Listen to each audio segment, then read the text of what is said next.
Você vai ouvir agora Evangelho e Vida, um programa que trata das máximas morais do Cristo à luz do pensamento espírita. Produção e apresentação, Henrique Parente.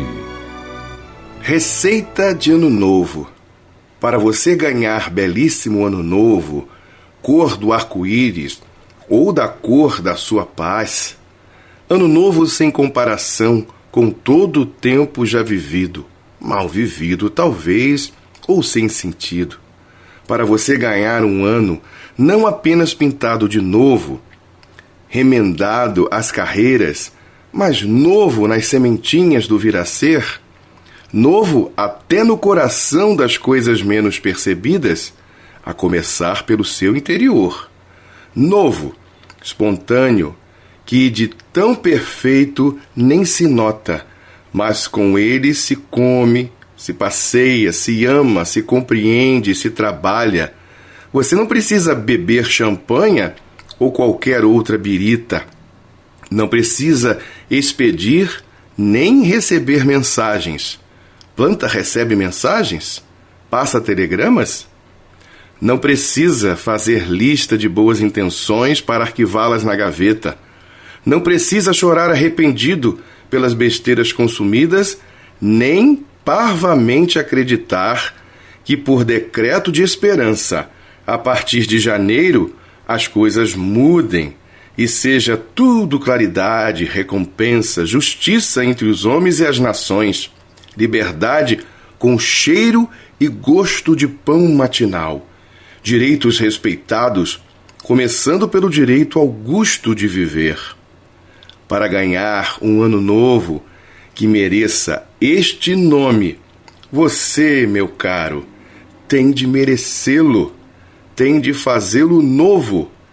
Eu sei que não é fácil, mas tente, experimente, consciente. É dentro de você que o ano novo cochila e espera desde sempre. Carlos Drummond de Andrade. Receita de Ano Novo. Amigo ouvinte, é com muita alegria que aqui nos encontramos e desejando que as bênçãos de Deus e do nosso querido Mestre Jesus nos envolva em boas vibrações, pois estamos chegando aqui no final de mais um ano, próximo ao Natal, numa época tão importante para os cristãos, tão propícia para que a gente renove os nossos desejos de aprender com os ensinamentos do nosso querido Mestre Jesus, que representa o Criador de todo o universo, que Ele mesmo, Jesus, nos ensinou que não é só nosso Criador no sentido da palavra, mas é nosso Pai. Isso nos aproxima de Deus. Jesus foi aquela pessoa incrível que tornou isso possível, não só através do que ele dizia, mas principalmente através do que ele fazia. Querido amigo ouvinte, através das palavras e das atitudes de Jesus, a gente percebe o sentimento deste homem por todos nós.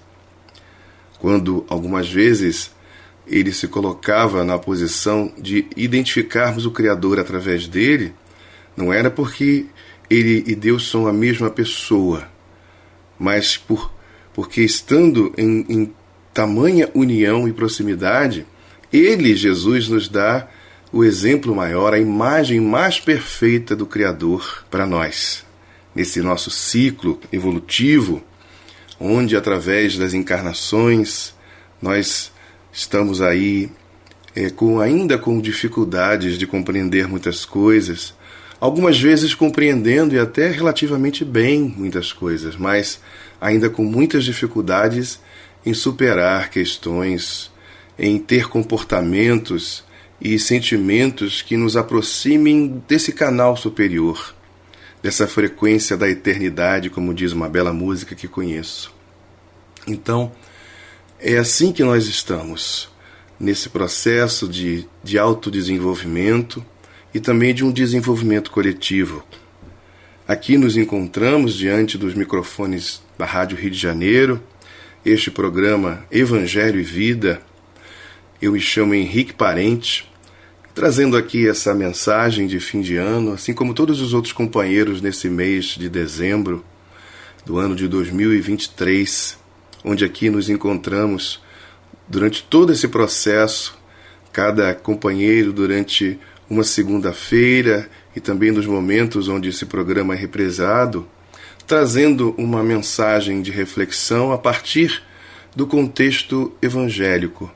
E evangélico no sentido da palavra de boa nova, ou seja, o Evangelho de Jesus, uma boa notícia que reforça em nós um sentido de esperança, um sentido de continuidade, de superação, que as palavras dos evangelhos, que todos nós aqui estivemos a comentar e a pensar a respeito, pois que estamos todos aprendendo, pois somos todos alunos. Nos colocamos sempre aqui como numa oportunidade de refletirmos este aprendizado que nos é tão caro, tão importante, através dos meses e das semanas, pois que aqui estivemos cada um, falando um pouco a respeito, uma vez por mês, somando uma quantidade de companheiros que têm essa oportunidade de dividir com todos os amigos ouvintes esses ensinamentos do Mestre Jesus, à luz da doutrina espírita, que nos proporcionam uma força, porque desejamos ter uma força para trilharmos um caminho que não é fácil. Viver não é fácil, não é simples.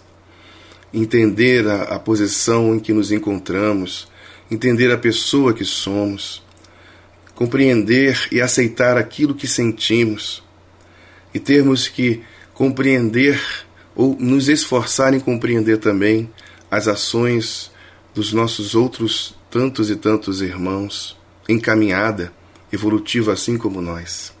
Que este poema inicial do Carlos Drummond de Andrade, que fala a respeito de um ano novo, mas não no sentido da virada do ano, de passar de ano, de 2023 para 2024 e assim sucessivamente, mas de um ano novo onde a gente comece a renovar o nosso interior, as nossas disposições.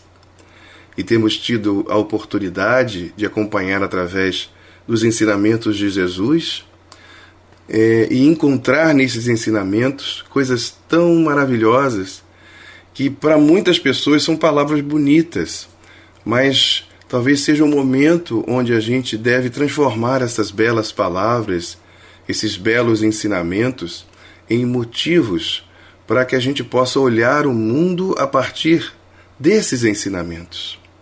Olhar para a vida, olhar para as pessoas, olhar para as circunstâncias, tentar aprender com elas, olhar para aquilo que temos e a desenvolver gratidão, a trabalhar por desenvolvermos humildade, a trabalhar por desenvolvermos tantas outras características que dão conta de um filho de Deus, pois temos Jesus como filho, como diz as Escrituras, o filho unigênito de Deus, não no sentido que ele seria um único, mas para nós ele é o único que conhecemos, que alcançou esse estado de identificação com esse canal superior.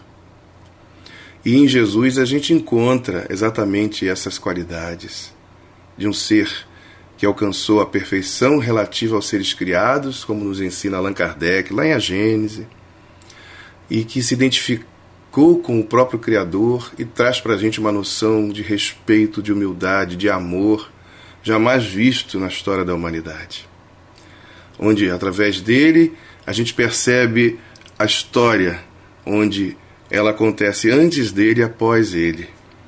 Esse ser que dividiu a história em dois momentos, mas dois momentos muito importantes. E nós, querido amigo ouvinte, nós fazemos parte dessa história. Estivemos lá no passado, como estamos agora na atualidade. Por isso, repetimos que viver não é fácil. A gente vai aprendendo aos poucos a dar conta, a tomar ciência e consciência das coisas.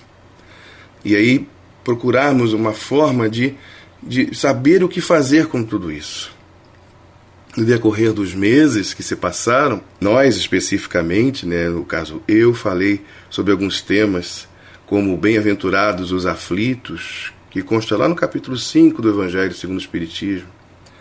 Bem-aventurados os misericordiosos, no capítulo 10.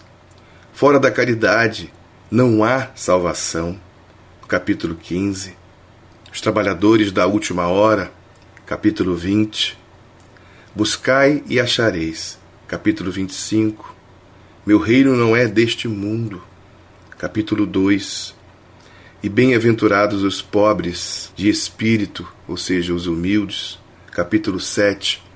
Foram temas que nós aqui trouxemos para a nossa reflexão no decorrer do ano, assim como os outros companheiros trouxeram temas correlatos, todos do Evangelho, todos do Novo Testamento e também que constam em O Evangelho segundo o Espiritismo, essa obra que Allan Kardec trouxe para nós no ano de 1864, que tinha primeiramente o nome de Imitação do Evangelho.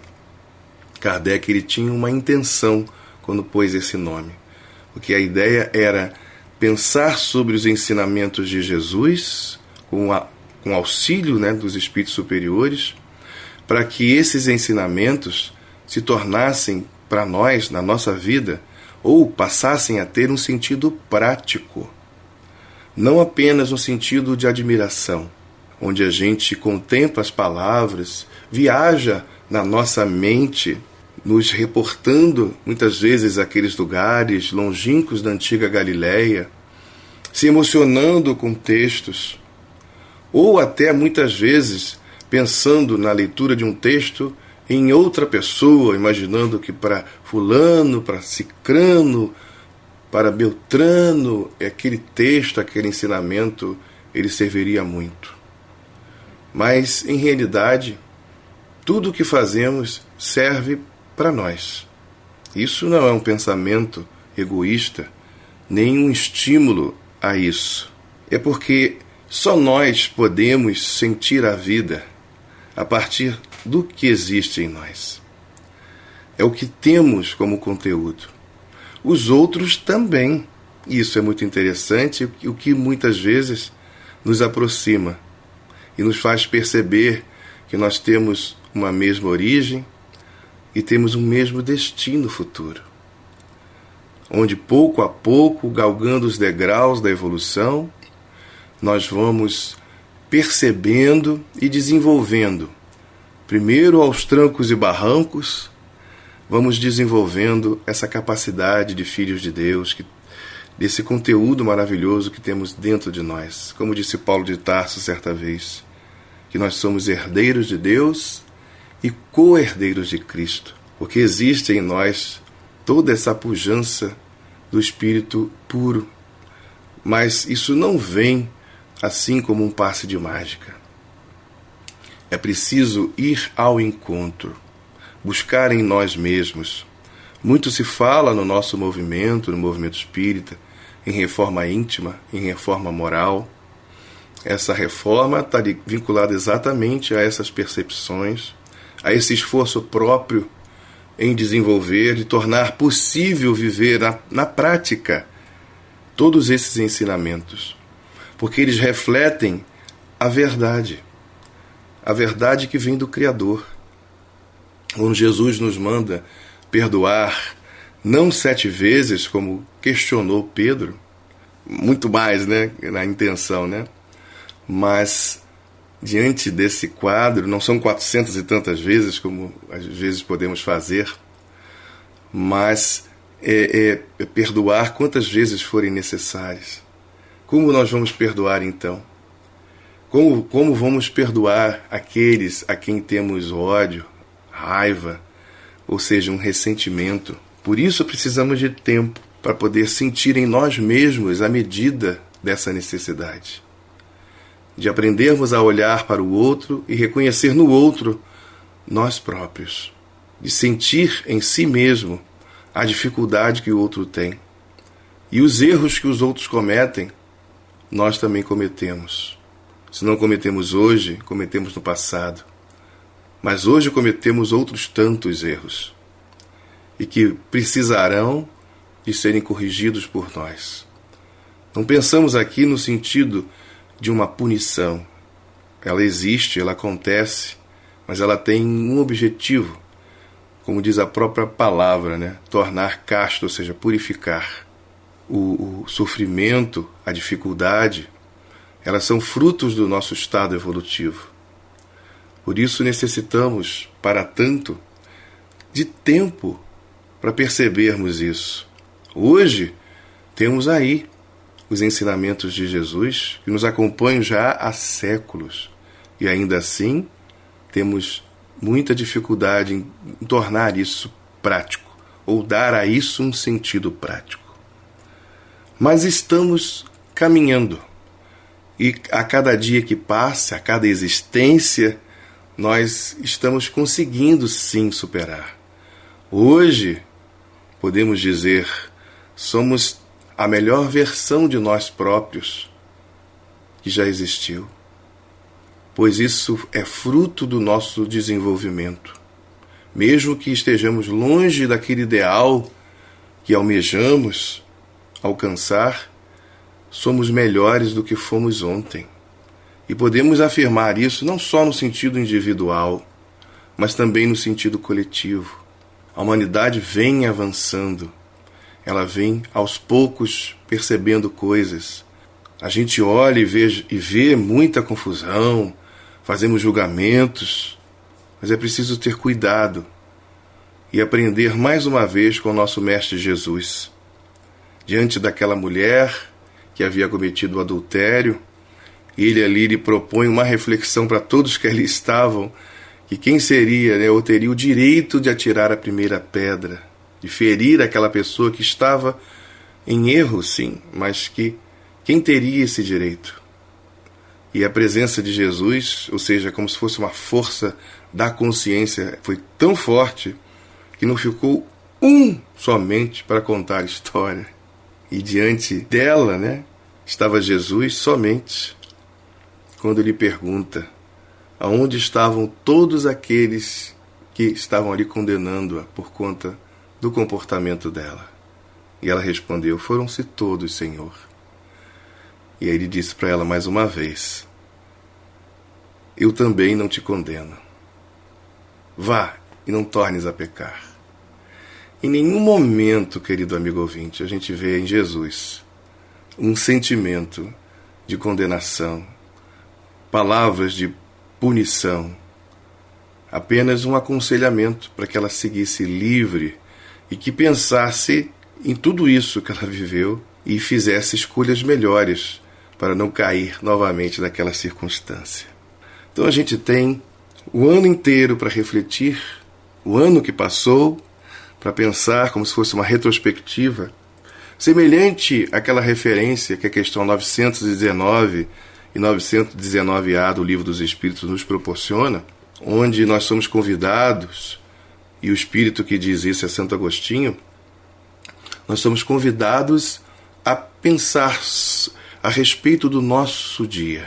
Então, exatamente quando pensamos a respeito do nosso dia, nós podemos transpor essa ideia para pensarmos a respeito do nosso ano, como se fosse um dia na nossa vida.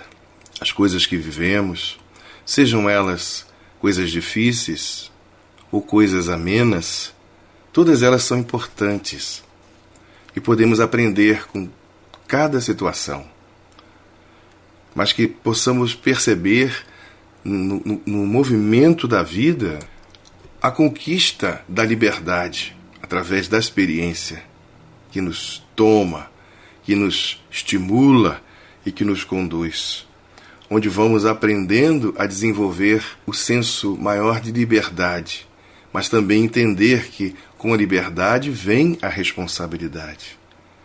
Mas a alegria de sermos livres e cada vez mais livres nos fortalece e nos motiva a continuarmos a caminhar. E essa palavra, liberdade, ela me fez lembrar a letra de uma música de um compositor que gosto muito, e acho que muitas pessoas também gostam, chamado Marcos Viana, tão conhecido aí pelos seus temas de novela, um brasileiro, mineiro, grande músico. Essa música chama-se Asas, e eu vou ler para nós, não só para você, querido amigo ouvinte, mas para mim também, a respeito, né, do que o Marcos Viana fala na letra dessa música chamada Asas. Nada que nos prenda, nada que limite, nada que acorrente o nosso sonho ao chão, nada que escravize os nossos pensamentos, pois o amor dá asas e nascemos para voar. Tudo que nos solte, tudo que liberte, tudo que nos faça saudáveis e felizes, tudo que ilumine o corpo, o coração e a mente, pois o amor dá asas e queremos é voar. O universo nos espera e o futuro é agora. E aqui termina, né, a letra da música, uma música belíssima, podem buscar aí pela internet, porque o futuro ele é agora, ele acontece agora. O que eu disse no decorrer do programa já se tornou passado. Este é o momento que nós temos. Renato Russo já dizia numa de suas músicas: é preciso amar as pessoas como se não houvesse amanhã. E se você parar para pensar, na verdade não há. Não há o quê? Segundo o Renato, né? Não há o amanhã, porque quando o amanhã chega, ele se torna hoje. Então nós temos um momento do hoje para podermos viver. E eu queria terminar esse nosso programa, esse último programa deste ano, onde estamos nesse período de Natal, de Ano Novo, com um pequeno texto do Evangelho segundo o Espiritismo, que consta no capítulo 6, o Cristo Consolador. É a última comunicação assinada pelo Espírito da Verdade, na cidade de Havre, no ano de 1863. E diz o Espírito da Verdade, ou seja, diz Jesus, porque o Espírito da Verdade e Jesus são a mesma pessoa. Deus consola os humildes e dá força aos aflitos que a suplicam. Seu poder cobre a terra e por toda parte, ao lado de cada lágrima, põe o bálsamo que consola. O devotamento e a abnegação são uma prece contínua e encerram um profundo ensinamento. A sabedoria humana reside nessas duas palavras. Possam todos os espíritos sofredores compreender estas verdades, em vez de reclamar contra as dores, os sofrimentos morais, que são aqui na terra o vosso quinhão. Tomai, pois, por divisa essas duas palavras, devotamento e abnegação. E sereis fortes, porque elas resumem todos os deveres que a caridade e a humildade vos impõem. O sentimento do dever cumprido vos dará a tranquilidade de espírito e a resignação. O coração bate melhor, a alma se acalma e o corpo já não sente desfalecimentos, porque o corpo sofre tanto mais, quanto mais profundamente abalado estiver o espírito. Muita paz a todos os queridos irmãos que tiveram, né, a paciência, o carinho de nos ouvir, assim como todos os outros irmãos, neste programa chamado Evangelho e Vida, e acredito que a todos os programas da Rádio Rio de Janeiro que têm trabalhado pelo bem dessa humanidade, não só dos espíritas, mas por trazer e veicular sentimentos, palavras, ensinamentos que trazem luz para as nossas vidas. Um Feliz Natal a todos e um Ano Novo verdadeiro, assim como diz o Carlos Drummond de Andrade lá no início do programa, naquele poema. Muita paz, queridos irmãos, muita paz. A Rádio Rio de Janeiro apresentou o programa Evangelho e Vida.